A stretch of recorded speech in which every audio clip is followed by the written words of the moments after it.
Welcome back to the Naval News, everybody. I would like to thank Factor for sponsoring today's video. We have some great video footage coming out of Hawaii. This is from a Coast Guard platform that is monitoring a Vishny-class Russian intelligence ship. You can see it right there. That's the one that we're talking about here.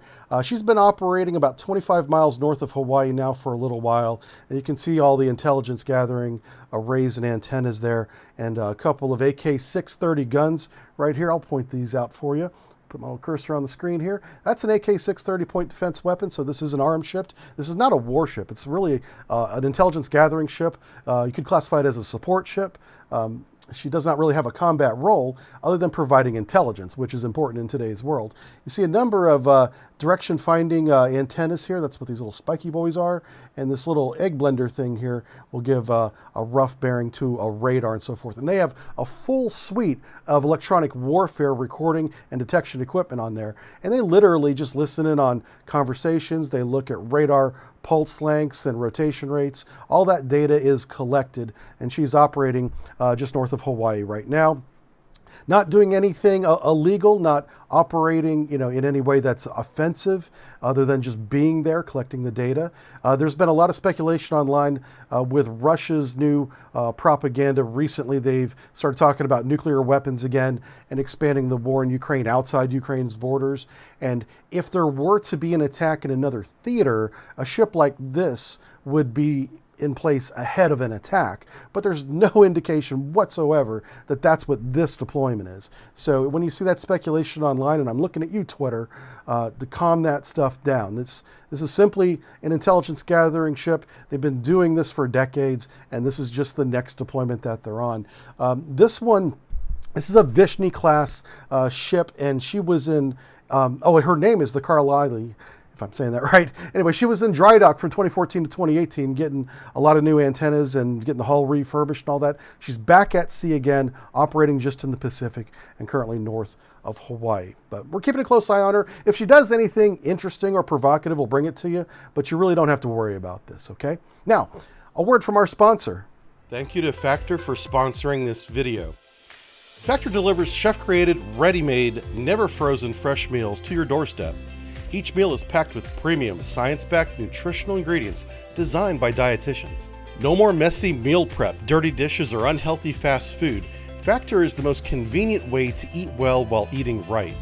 Factor menus feature over 27 meals with 34 options that allow you to have a wide variety of flavors in every box. I prefer the Chef's Choice with Protein Plus option. It's the right amount of meat and vegetable for my new fitness-focused lifestyle. With all the ingredients prepared right out of the box, it saves me time with every meal, reducing my stress. I've been on a fitness journey for 6 months now, and finding high-quality protein is key to my plan. Factor Foods provides everything my body needs to perform at the gym in a measured proportion serving. Like many of you, I enjoy video games for those sessions that can last for hours. Too often, I grab fast food or a high-calorie snack to keep me going. Factor's no-hassle foods, like the prepared smoothie, make sure I've always have something nutritious on hand when I don't have time to cook. Use my link or go to go.factor75.com and use my code POGSUBJAN60 for 60% off your first box. And welcome back. So the theme for today's video, the primary story, is the illegal fishing that's been going on around the globe. And the primary offender for this really is China. This illegal fishing that happens outside Chinese waters, but with Chinese fishing boats, is beginning to have a real effect on other countries, which then has a cascade effect or a ripple effect onto supply chains and affects other industries. China has approximately a 3,000 ship fishing fleet that has absolutely fished the waters around China dry, to turn a phrase, and they've expanded their fishing operations outside their borders, outside their economic zone, and they've industrialized it, like we'll show you here in just a minute. They're working globally now to just collect as much fish as they can. And this may not only be about feeding people in China, it could also have a lot to do with controlling the price of fish on the global market. This could be more of a greed thing than a feeding people thing. And now, to give you some history, in 2019, the United States passed a law called the Maritime Safe Act that enabled our Coast Guard to train other Coast Guards in how to maintain their small Coast Guard ships and small engines better. That's a big part of it. But a small part of it is also how to board a ship under duress or stress conditions, combat conditions essentially, conduct thorough inspections, and detect and deter this illegal fishing. And that program now, going on 4 years, has seen some limited success. We do have a lot of other navies around the world that are more active, able to operate longer without their equipment breaking down, and have proper procedures for these safe boarding exercises. But that has not stopped China from going around the world sucking up as much fish as they can from other smaller countries. Like in this example, I have to give big credit to the New York Times. They wrote this story in September of last year, and it's well researched. I would recommend you go read it. Let me quickly give credit to the authors. There's 4 of them here: Stephen Lee Myers, Angus Chang, Derek Watkins, and Claire Fu worked together to compile a complete picture of how this industrialized fishing is causing terrible supply chain problems, or food problems that ripple into supply chain problems in other countries. We're highlighting here the Galapagos, Ecuador, Peru, and even Argentina. During a 12-month period, they went from fishing all the fish outside the economic zone, as you see on this picture. They're right there on the edge, on the southern edge, just heavily fishing that area, but also being very careful, in this case, not to violate the EEZ, giving Ecuador a case to tell them to come out and stop it with their Coast Guard. So they know the boundaries and they're exploiting it. They're right on the edge, in this case, of the EEZ. Now, there are some examples where China doesn't care about the EEZ. They'll fish right through them, and especially, they're doing that a lot in the South China Sea especially.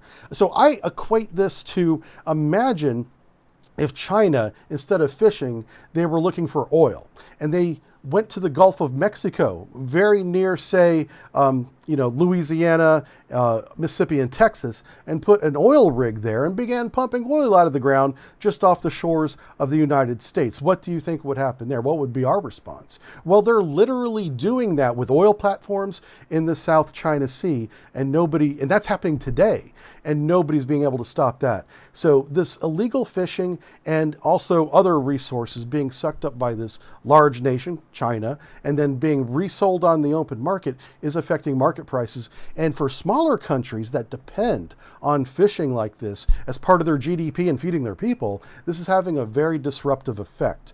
So there's going to be a link in the description below the fold to the New York Times article. I want you to go read it and just learn the scale of this problem, because they've literally industrialized fishing to the point to where they can wipe out entire areas of the globe of fish. And it takes a long time for those fish to come back and repopulate those areas. It's a very devastating effect.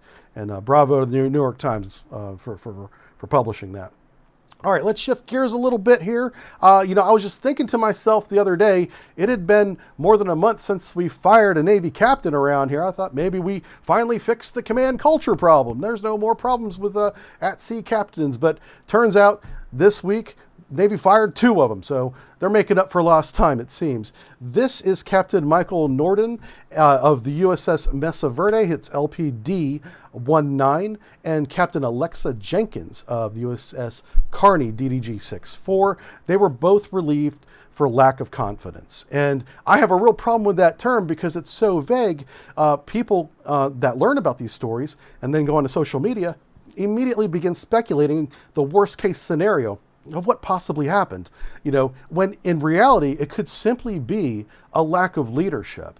Despite all the training we get in the Navy, even at the enlisted level, and especially at the officer level, in leadership skills and development, some of us just aren't good leaders. And that could be the case here. So I want to give these 2 officers the benefit of the doubt.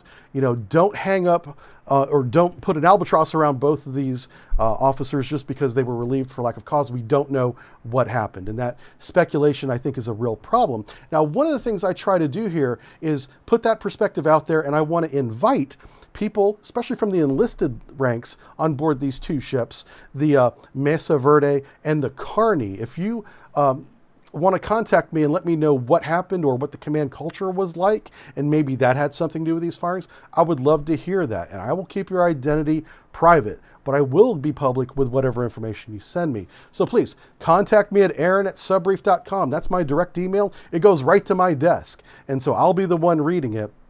And I would just love to be able to show the world that, hey, this wasn't a big deal. It certainly is a big deal for their career, but officers that are relieved at the command level for minor offenses can still go on to have a successful naval career.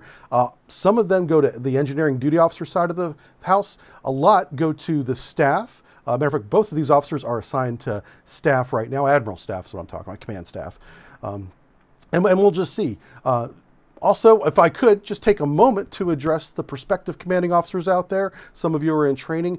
People inside the Navy know exactly what happened. So I don't want any of you to be in my future videos as being relieved for lack of confidence because you did something wrong. So learn from these mistakes. I'm sure you're being briefed on them, and don't repeat them. What I would love to do more on this channel is to highlight your career and your actions and be like, look how great our Navy command structure is. Look how much it's improved, and maybe generate some enlistment out of that. But for now, we literally fire it's about a captain a month, it seems, or every 2 months here in the United States Navy. Stop giving us a reason to talk about this, okay?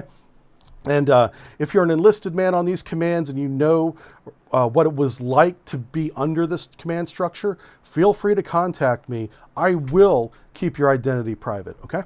All right, now let's move on to the future of the Navy, something a little more positive here. Let's begin with the flight program. All this information was released, by the way, by the Chief of Naval Operations. He was briefing Congress about what is down the pipeline, what's coming over the next 15 or more years in the Navy. He began with the MQ-25. This is an unmanned aerial tanker that's already operating on the George H.W. Bush, kind of as an introductory to figure out how to best implement these unmanned tankers onto the aircraft carriers. So this is already happening. But it's going to be fully deployed on all of our carriers as part of their squadrons by 2025. So only, in just a couple years, we're going to have some great, well, it's going to add more capability. The F-18s that are out there providing the tanker services now can actually focus more on the combat role, while these unmanned vehicles can have the avgas up in the air to keep our sorties flying without having to take up the time of the pilots. Now, something that is a little controversial, but hopefully it won't be by the time it is actually employed, is by the 2030s, the MQ-25 will also play a combat role and a tanker role, and it will begin to replace the FA-18 Super Hornet in the 2030s, over a decade away from now.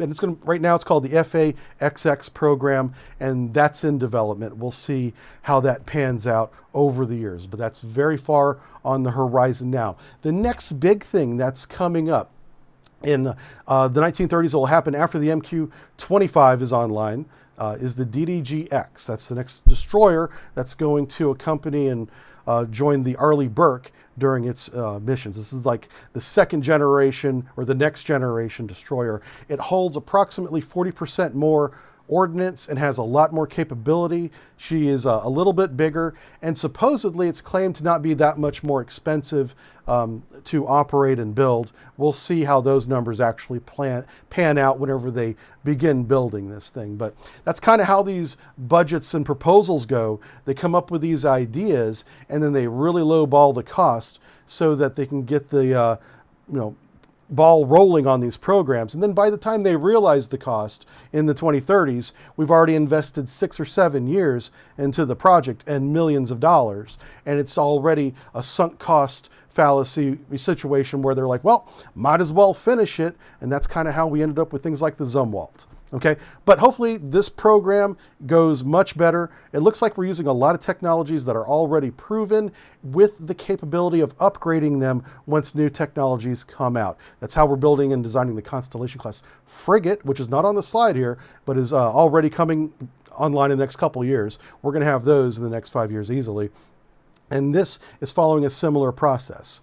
And then lastly, down here at the bottom, the SNX will come out after the DDGs are online. So DDGs, they're To go back to that, they're going to be authorized for construction funding and development by 2030. It's going to take a year or two to get the shipyards the right tools to build the DDGX. And so we're looking at getting the DDGX maybe into the water around 2035.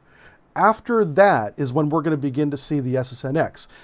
These programs, I need to pause right now, are happening simultaneously. This is just the order in which they're being delivered.